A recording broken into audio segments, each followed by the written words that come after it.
Кеби әжей Ябузға алаздардың барлығын өлтір деп бұйрық береді. Ябузға да керегі осы еді. Алаздардың дымын қалдырмай жоямын, бірақ менің қызыма тиіспе дейді Азизеге. Кеби Хамиетке немереңді шақыр, не айтатынын естіп көрейік дейді.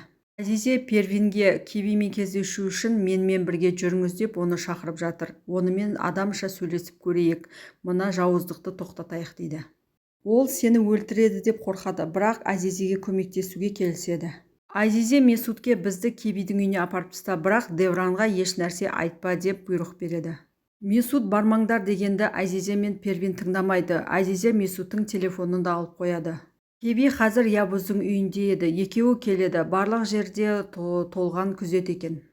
Азизе мен Первин келді. Кеби, сен Азизе едік аясың ба дейді. Мен Азизе Алазбын дейді. Алаздардың тегі саған басыңа лағнет болып келеді. Сен оның әлі парқын білмейсің дейді. Азизе мен Первиді алдына отырғызып қояды.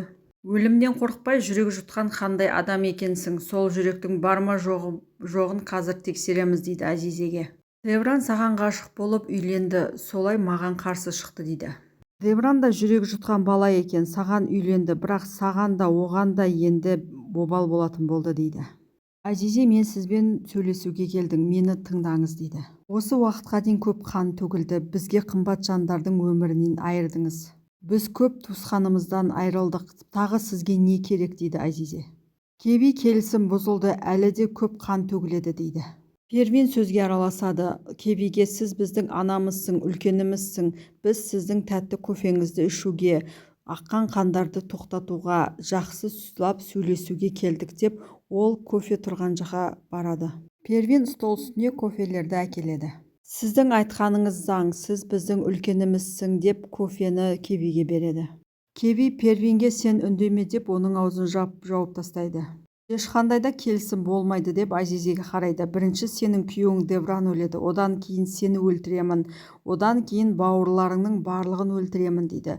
Первинге қарап, одан кейін Бахапты өлтіремін, ең соңында сені өлтіремін Первин дейді.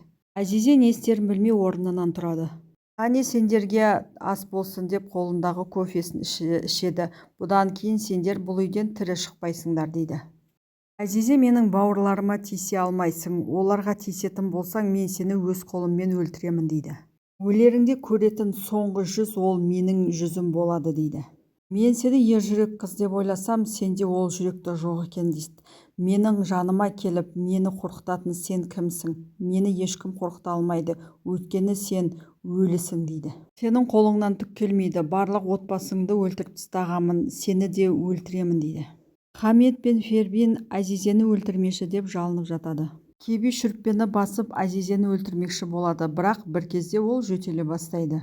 Әлсіреп жөтеліп диванға отыра кетеді де су деп жан-жағынан су сұрай бастайды, бірақ оған ешкім су әпермейді. Азизе Кебиге су алып бермекші болады, бірақ Первин таста дейді.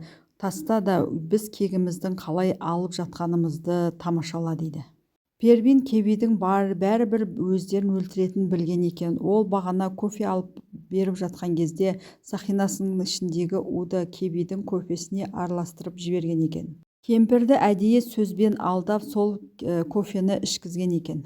Азизе өліп бара жатқан кемпірге қарап, алдын Девран екеуі уланып қала жаздаған жағдайды және той үстіндегі қанды қырғынды есіне түсіреді. Азизе кемпірге, сен дұрыс айттың, мен ешкімді өлтіре алмаймын, бірақ сен уже өліксің дейді. Первин келерден алдында күйеуіне Кебидің үйіне бара жатырмыз деп айтқан екен. Ол келіп сырттағы барлық күзетті өлтіріп тастапты. Первин күйеуіне ордасынан шыққан жыланды жаһаннамға жібердім дейді. Бахап кеттік деп барлығы ол жерден кетіп қалады. Барлығы кетеді. Үйдегі қызметші әйел тірі қалғанын олар ұмытып кеткен еді. Кемпірдің жанына барса, ол өліп қалған екен. Телефонын алып біреуге хабарласады. Төре, Кеби анамызды алаздар өлтіріп кетті деп айтады.